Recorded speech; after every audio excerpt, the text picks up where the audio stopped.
So, will you be editing this? I will edit it like the start and the finish, but pretty much it's all just one take. but I can edit it. So if there is any questions that we do that you don't like your answer to and you want to restart it, then just let me know. We'll restart it and I can edit it. Oh, okay. Yeah. All right.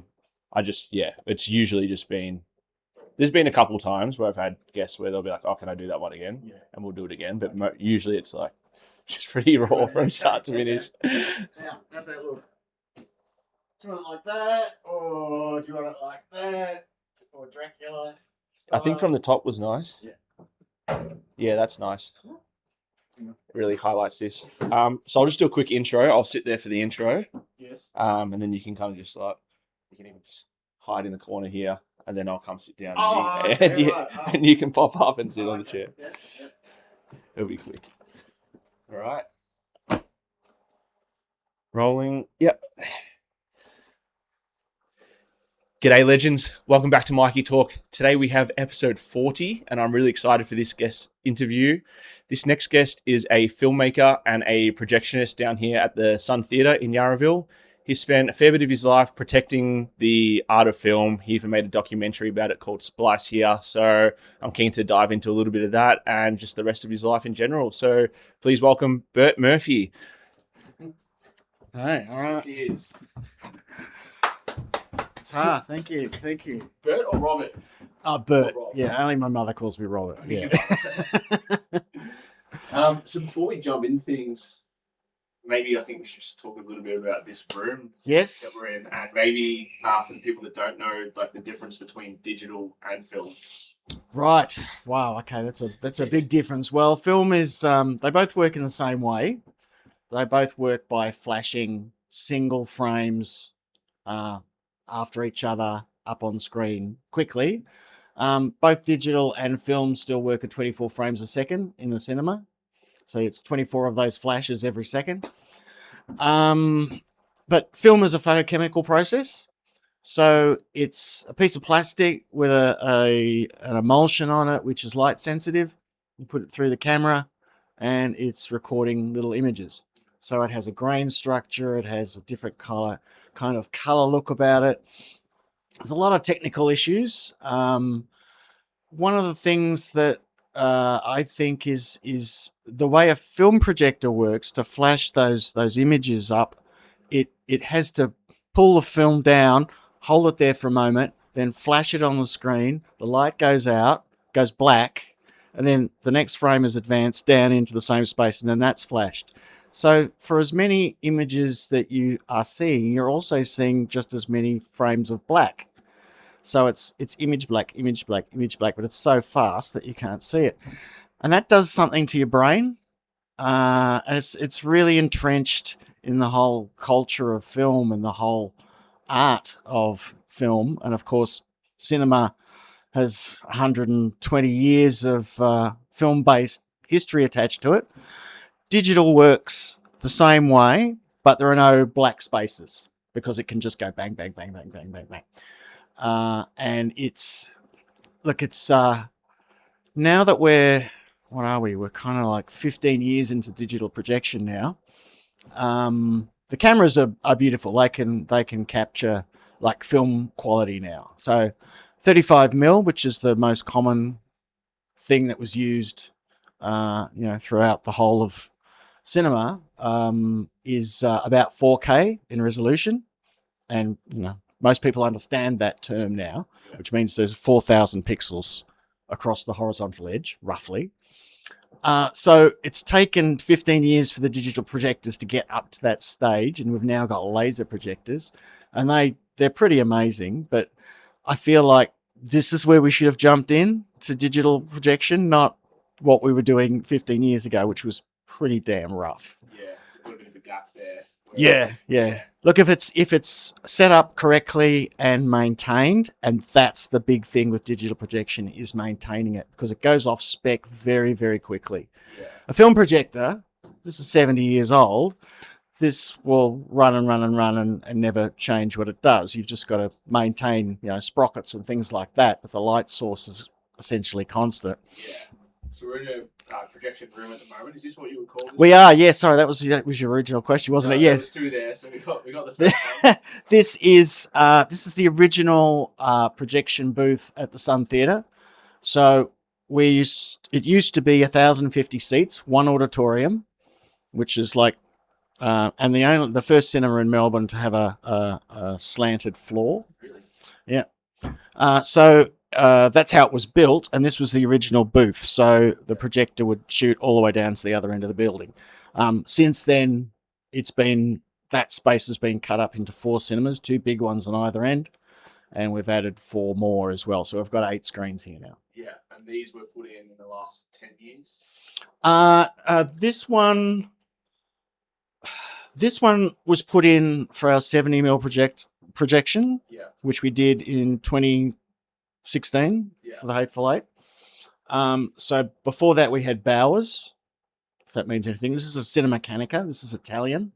This is probably the most common machine for doing 70 and 35. 70 meaning it's a wider piece of film, much higher resolution. Yeah. So that's been here since then. This is the original lamp house. That's like the box with the light in it, basically. So that's a bit older. I mean, it is 70 years old. It just hasn't been here that long. This came out of the cinema centre in Burke Street. Yeah. The Hoyt Cinema Centre. Yeah, that's where it first was. Yeah. It's pretty wild. So maybe before we go into your origin and how you end up a projectionist in the first place, which seems like a crazy art of its own that I'm only just learning about. How does it feel when you're showing a movie, especially when it is in film, to a room full of people and they're loving it, and you can see them loving it, or you can hear them after, or you see them walking out, and knowing that you've kind of played your role in giving them something like that? Oh, it's a wonderful feeling. I think that's one of the things that lots of projectionists treasure and loved about their job, because there's not many of us left now. I mean, when we did the Hateful Eight, that was a really big deal. Yeah. Because Tarantino came here, and but apart from that, doing that in Ultra Panavision, which is a really rare and one of the widest film processes, something that hasn't been used since the 60s, and he revived it for that film. For us to set up to do that was a really big deal. Yeah. And people, like, it's still our highest grossing film by far, and we had full houses for years. Yeah. And people would stand up at the end of the presentation and turn around and applaud me in the booth. That was really weird, and it was nice. Yeah, because you, by yourself and other projectionists holding on to the art of it, like you said, I can't imagine there's many kids coming up now that are learning how to do it. So it seems like once this wave is gone, is that it? Like, I get lots of people asking me. It's lots of young people asking me. Yeah. Excuse me. So the problem is now that there is a huge interest re-emerging with younger people again, which is fantastic. Yeah. And also just going to the movies and seeing something on film, because it's an event now, and it's rare and it's different. And there's always that thing about, I don't like to make comparisons against digital and film. They both have their strengths, but they're undeniably different. And that's what people are responding to, is that difference. The thing is now, the new films that come along, that are the new features that are released on film, sure, there's going to be prints of those around. But playing the older films, you might be playing the only print that exists in the country, or maybe in the world. And so you have to get it right. Yeah. It's not that it's that hard to do.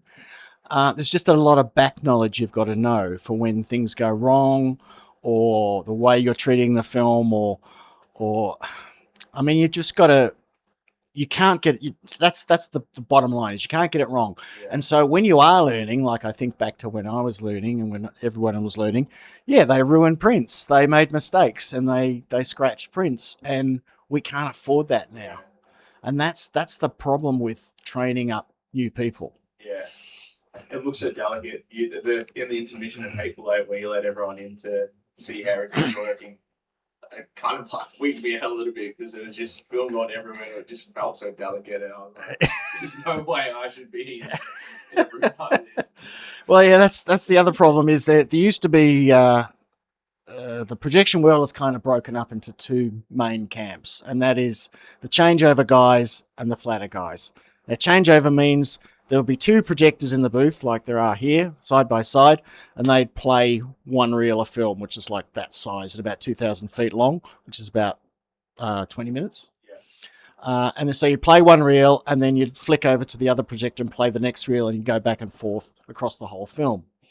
And then in the 70s, they invented the platter system, which is where you join up all those reels, like 5 or 6 reels for a 90-minute film. You join them up, you take the leaders off, and you join them together into one big reel, which lies flat on a platter. And that runs through the projector, usually from another room or nearby. And that's why, you've got film running all over these rollers, like you were saying. There's film running everywhere because you've got to transport it from that device to the projector and back. And that's where the risk is. A lot of the risk is because you've only got to lace the film wrong on one roller just a little bit, and you put a tram track down it, and that's it. It's ruined. You never get rid of it. Yeah. It was great. Thank you for letting everyone in to see it. I feel like it gave another level to the movie and the art in general. Oh, yeah, absolutely. It's all part of that, event. Yeah. So now back to the Star Wars kid. Yes. Traveling into the city to watch your films. By the way, when I said this came out of the cinema centre, this probably ran Star Wars for me when I was a kid. Yeah. That's crazy. That's pretty cool. Full circle. Yeah. I love that, yeah. What was it about those times that really hooked you into, I guess, the art of film and just the industry in general that made you then dedicate most of your life to it? Oh, look, I just loved movies. I loved the language of film and how you can tell a story with images and, how you can change that and how you can control the way somebody perceives the way they're getting your story. And I just saw so many ways that you could do that in a cinema. Of course, back then we had the Village Centre and the Cinema Centre and Greater Union, all in that little area around Russell and Burke Street. And the Cinema Centre had a Cinerama screen, which that will take a bit of explanation, but basically it's a huge panoramic curved screen. So in Hoyt's number 1, which is where they played Star Wars most of the time, so I would go down and I would sit 4 rows from the front, and the image was literally wrapped around me, so I couldn't see the edges. Well, like virtual reality, isn't it? It is the first form of that, and that's what Cinerama was. I mean, I can talk to you a little bit about that. That's kind of Cinerama is where the modern movie-going experience started. That's where everything that we experience now started with that process in 1952, and everything tried to mimic it. Everything has come off Cinerama. Yeah.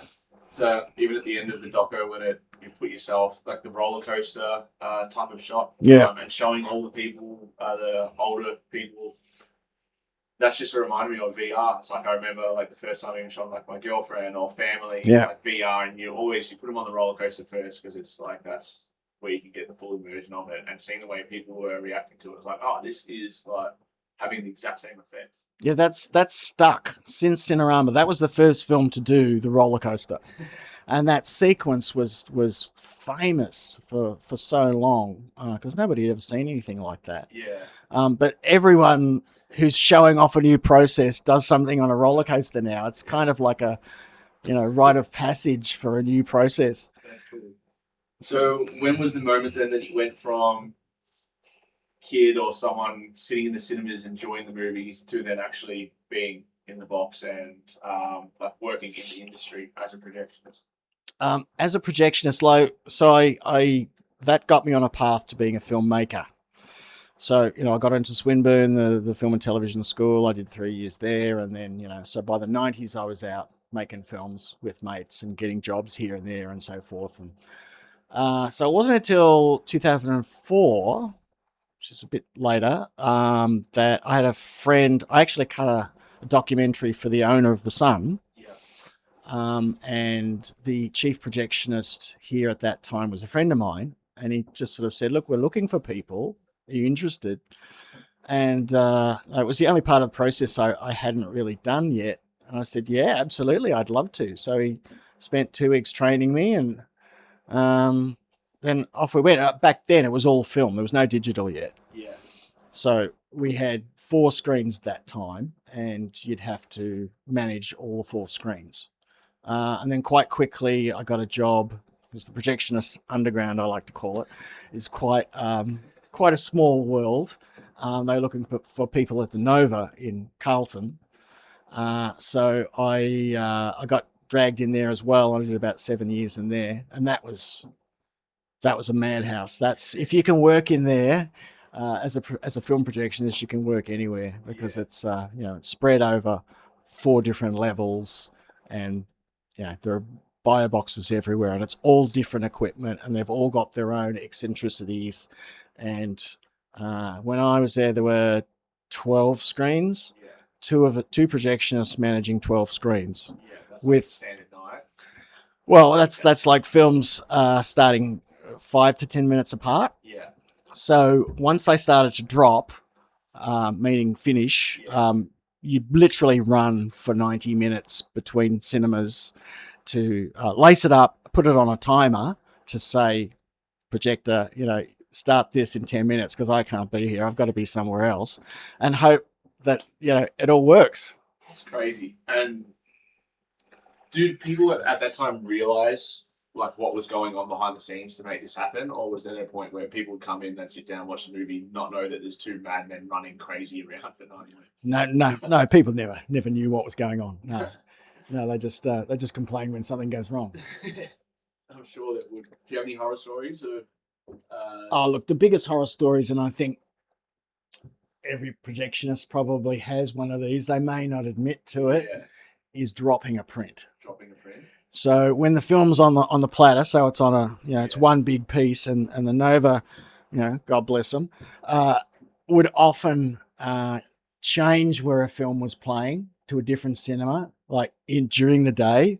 So you'd have 10 minutes to pick the print up and haul it to wherever you were going, up and downstairs, and then lace it up in a new projection booth in a new cinema. And so you'd have to pull it off the plate and carry it beside you like this. So holding it there's a metal ring in the middle that the film wraps onto. And then it stacks up to here, and it's just stacked up, 35 mil stacked up. And as if you've got a tight wind, like if it's wound well, you could just carry it like that. But it's fucking heavy. Sorry, am I allowed to sweat? It's kind of like 30 kilos or something. And most projections have bad backs as a result. But often the one instance where it happened to me, I was closing, so I was the only one in the building. It was 2:00 in the morning, and they'd done a change from 6 down to 4, and the print was loose, meaning the wind wasn't very tight. You can do it safely with 2 projectionists in a carrier, which is just a big kind of box where you can slide the print into, and it won't move. But when you're by yourself, you can't do that. So I had to move it, and you got to kind of heave it up onto the plate, and it caught something. It was a very tight room. It caught something on the way up, and the collar fell out, and the whole print just goes. Just unravels. It's just on the floor. So it took me. I was still there when they came in at 8 in the morning, putting it back together, and of course that got us through the day. But it was scratched. It was ruined. So that was a pretty horrible day. And that's about as bad as it can happen. Like, that is the worst thing that can happen. Other things can happen. Like, I've had other things where the safety switch, the film runs through the projector, and it comes down, and it usually goes through a safety roller, which is sprung. And if something stops at either end, like the transport stops, something freezes or whatever, the roller will be picked up by the tension, and a little switch will go off and everything will shut down. Yeah. Now that switch failed, and there was a head wrap at the platter end, and we came in, and the whole film was still running through the projector, but it was running out onto the floor. So it was like knee deep in film, the whole booth. And you just kind of, there's no point in panicking. It's been done. Yeah. And you have lamps explode. Yeah. Because you have these huge 4,000 watt lamps. And they've got like 4, I'm probably wrong in quoting that, but it's about 4 atmospheres stuffed into that glass bulb. Yeah. And they're delicate and they can explode. Yeah. And they can go through. I did have a story. Someone told me they were running Star Wars, a 70mm print of Star Wars at the cinema centre, and the lamp exploded and it went straight through the lamp house casing and missed his head. And look, that's the other thing is that you're surrounded by. It's not as bad now, but back then with the changeover guys, they're surrounded by scissor switches, which are exposed 3-phase power. And you've only got to touch it and you're dead. And you're surrounded by things that could kill you, basically. So were you on danger rays? Not really. It's no different to high-rise window washing or something. No, it's kind of like that. I feel like we can't not talk about Sun Theatre. Yes. So I first came here probably just over 12 months ago. And ever since then, I just have not been able to go to any other cinema. I fell in love with just everything about it. And I'm here probably once or twice a week now. And it's, what is it about the Sun Theatre that makes everyone do everything slow and properly? And it's just, I feel like if you haven't been here and then you come, you'll feel the difference between this and any other cinema. I feel very lucky to be part of the Sun. Mike and Anne, who own it, are both film nuts. The reason we can do these incredible projects like the Hateful Eight and now the VistaVision is because Mike's just as crazy about film and amazing projects as I am, as the other guys are. So that's a big part of it. Also, I think wanting to maintain that older, more cherished way of seeing a movie. Yeah. Like now with digital projection, you don't need masking, which is the black curtains that would come in from the side and mask the edges of the image, so you get a nice clean edge depending on what shape the image was. Yeah. Most modern cinemas don't have that anymore because digital just gives you a sharp edge anyway. But you've got a big screen, a big rectangular screen and a square image in the middle of it, and it doesn't look. Sorry, you probably didn't hear that. So it doesn't look good. Yeah. There's no lighting. They just turn off fluorescent lights when the film's about to start. There's no warm-up music in the auditoriums anymore. Yeah. And we still do all of that. We have beautiful curtains, different styles in every cinema. Yeah. We have beautiful Art Deco styling in every single cinema. Yeah. And the other thing is we don't do any advertising. I think we're the only ones in Australia that don't. So you have 2 trailers and a newsreel before the film, and the newsreels are 90-second short films, which I make. Which is now they're now on their 18th year. I looked up the other day and went, we've been doing it that long. That's crazy. And they're all about local news and what's going on in the western suburbs. And people love them. Yeah. Like because they've been going for so long now, we have people approaching us with topics. Yeah. So that's the pre-show, and it's 10 minutes, and it's fun, and you enjoy it, and then you're into your film. You don't have to sit there for 40 minutes through endless ads. I think, and just everybody who works here loves the place, and we feel like we're part of something special because it's been here so long, since 1938. Yeah, and it really is. And the choc tops are so good. Oh, yes. Like, situations outside of my control meant I had to go to Hoyts a few weeks ago, and I had a choc top, and it just gave me this whole new appreciation for how good it is. There was just nothing to it. So we make them. We make them here. That surprises people. I think that we buy them in, but no.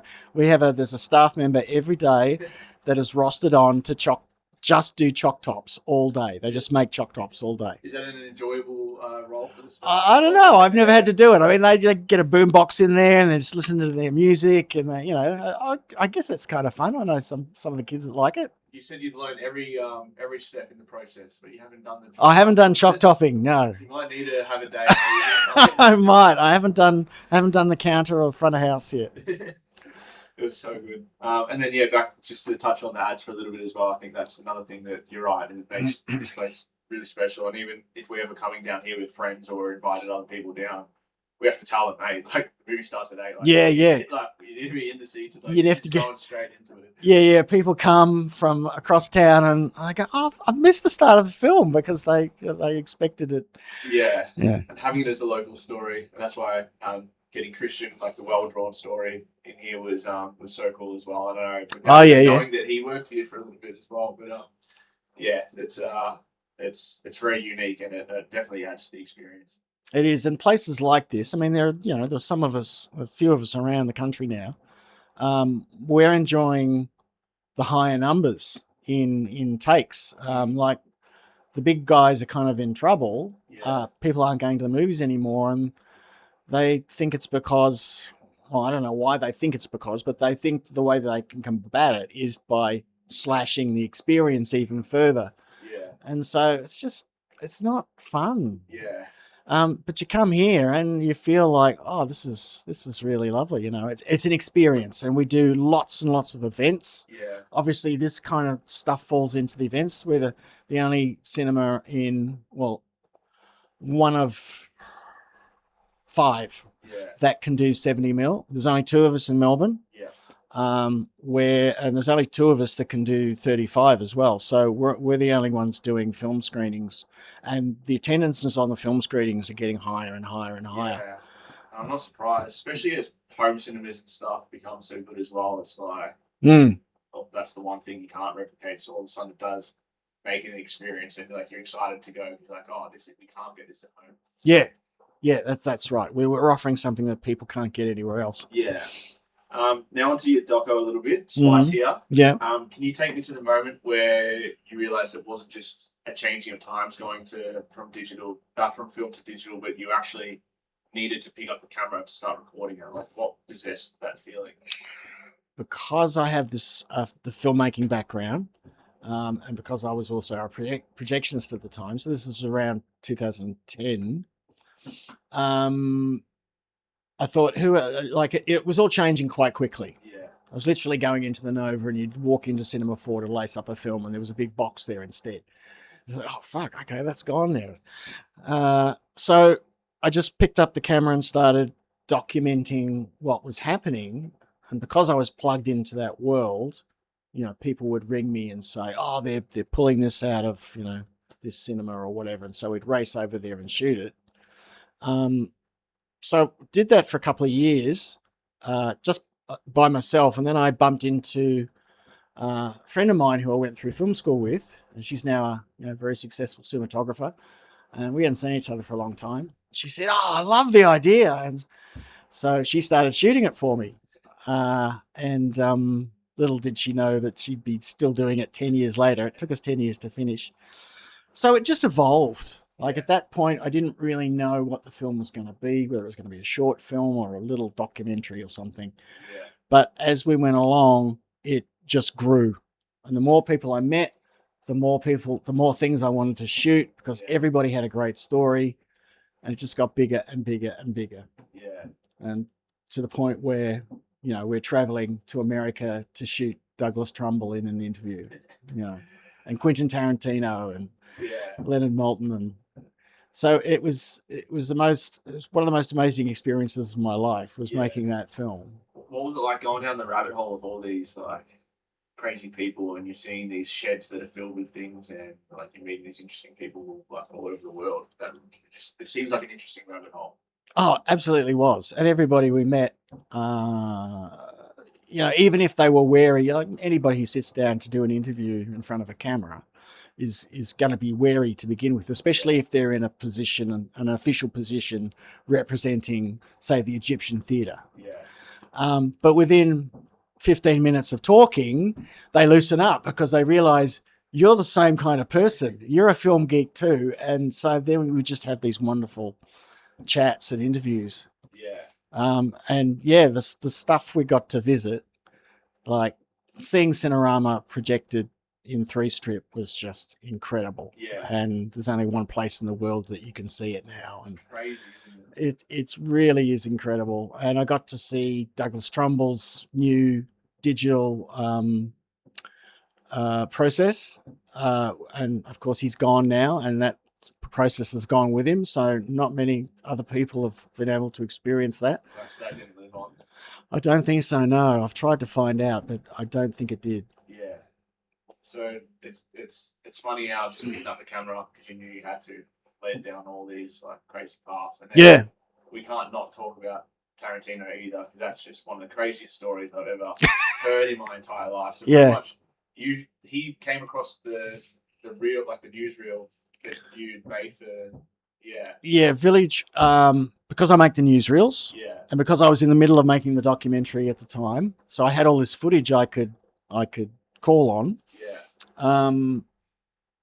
Village Roadshow love what we do here and the newsreels and everything, so they said, look, if you can make a really good newsreel, we'll get it to him. So of course I did. Made the best one I could, and he watched it, and he's a clever man, and I think he realized that this was his media hook that he could use. So from the moment he stepped foot in the country, in every single interview, he kept saying, I heard of this lovely little cinema in Melbourne that's set up for me, and I saw the newsreel and it made me cry. And he kept saying that was his hook, and that was fantastic for us. Yeah. So yeah, and he does an official appearance for wherever he is in the world for that screening.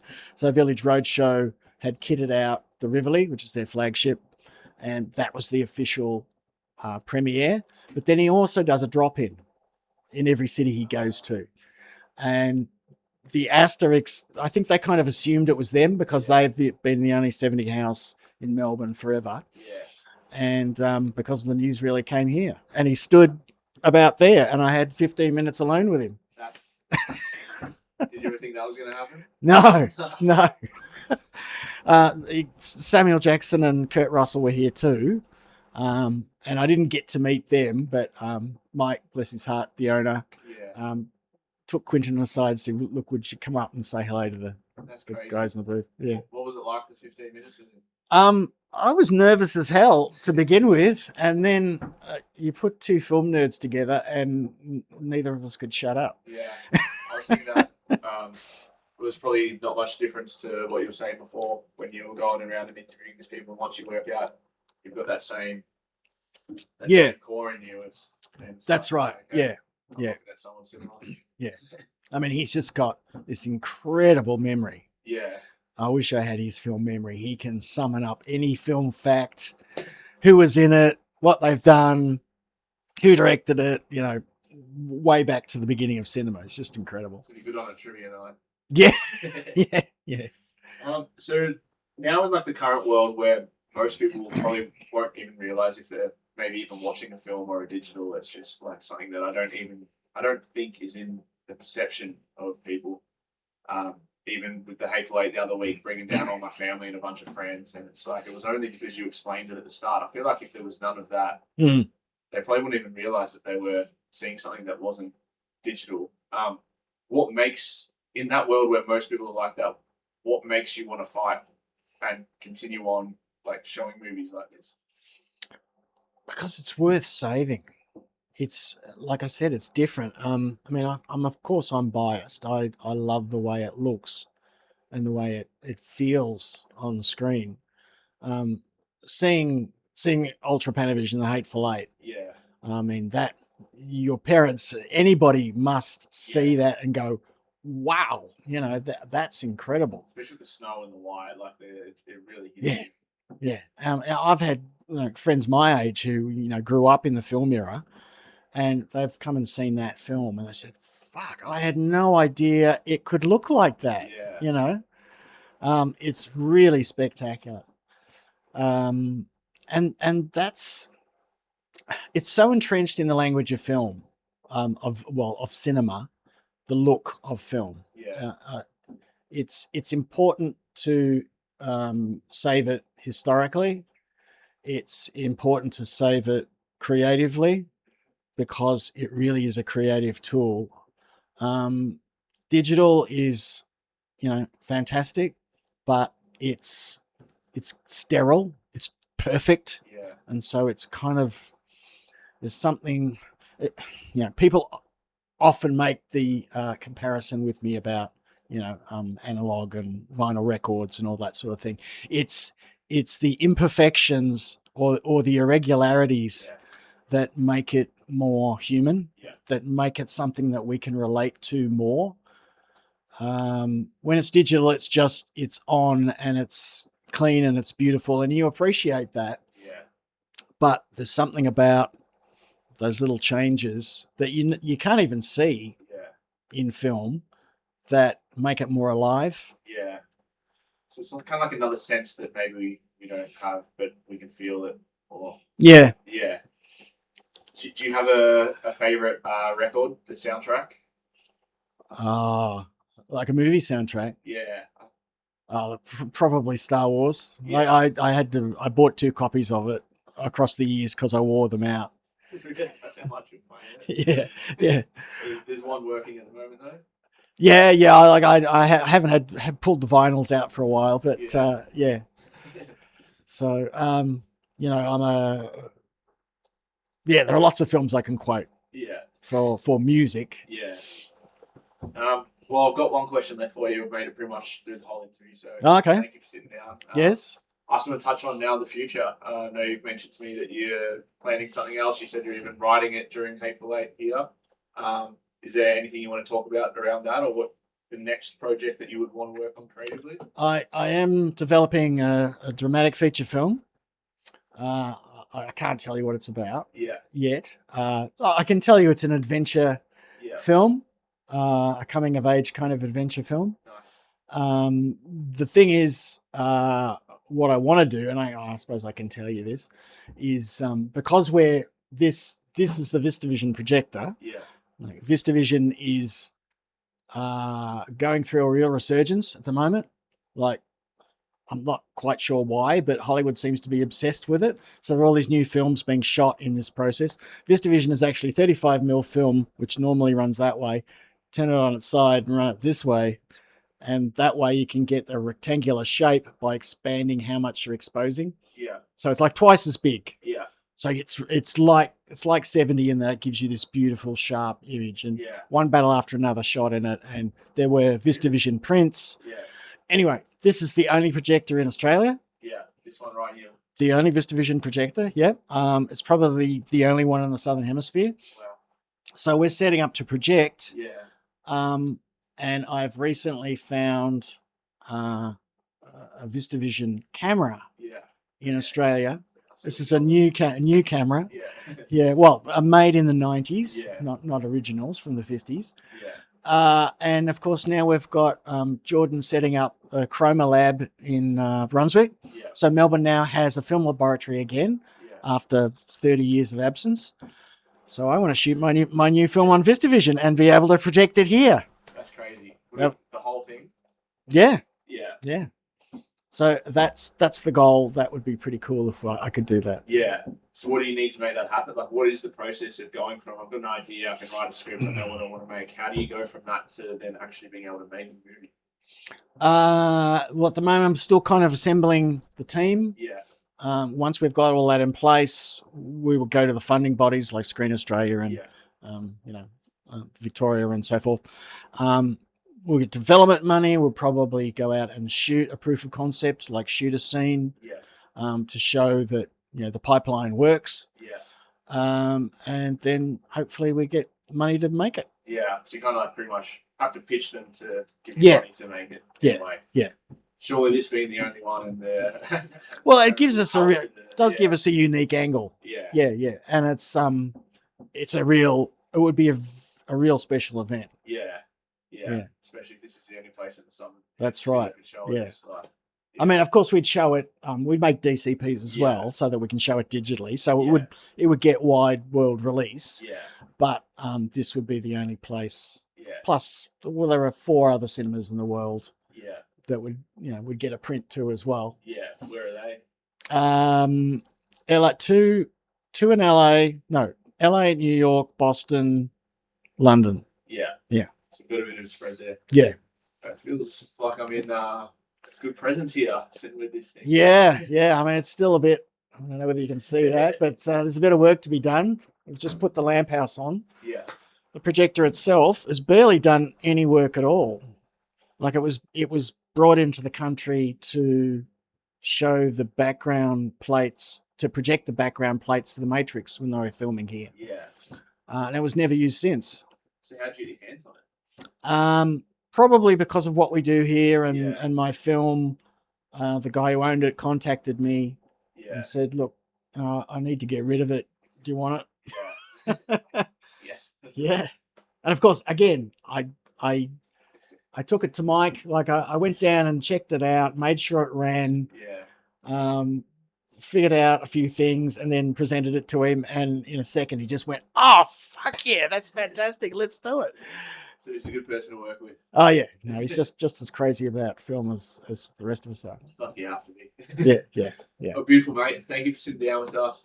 My pleasure. I didn't know much about this whole thing until I started coming to Sun Theatre, and it's just now another, I guess, creative act that I've fallen in love with, and I have appreciation for you keeping it alive, and I'll be coming here till I die, so please don't stop. Thank you. Thanks, Mikey. Thank you. Amazing.